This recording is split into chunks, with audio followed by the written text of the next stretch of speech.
New algae is actually a very cost-effective solution for so many problems, myriad of problems. Wherever you have effluent treatment plants, you are using aerators and you need surface contact between oxygen and the water body, and you have to dissolve the oxygen, and that oxygen, it is very expensive. It needs a lot of power. Now new algae can be used in any water body. All you need to do is dissolve it in a tank and add it to the water body. As it progresses, as it flows down the downstream, it goes on blooming, the diatoms goes on blooming, producing oxygen in situ, and it helps the aerobic bacteria break down the organics. And as the water flows down, it helps zooplankton grow, and then the zooplankton is eaten by the fishes. So your entire sewage or any polluted organic biomass in the system just get converted into a fish biomass. So you can really, your per capita production of protein is very, very large. The entire biomass gets converted as fish biomass. It can be eaten by all the people because it is a very economical solution. And you don't need very large plants like your effluent treatment plants, which are very high capital investment, and then you need a lot of land and a lot of other resources. There is no power is required. So you can, once you do that, you can really treat very large bodies of water. Now what large bodies of water? You can treat the Yamuna, you can treat large lakes like the Dal Lake.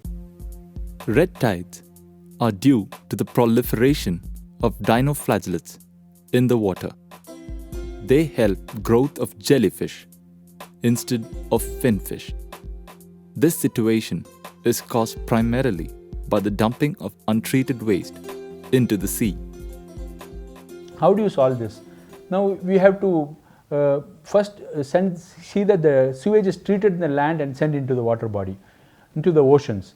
But since a lot of these countries are really very poor, they can't really afford to treat the sewage. They just dump it into the ocean.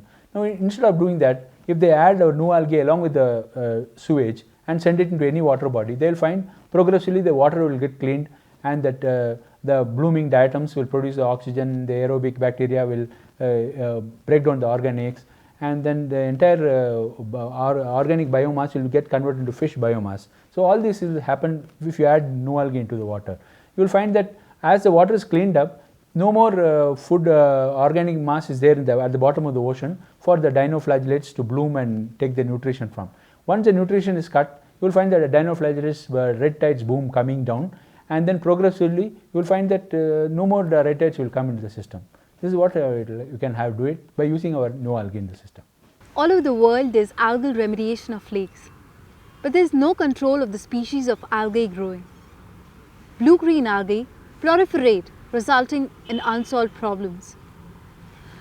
No such treatment is available that uses diatom algae for bioremediation. With new algae, it all starts with plankton.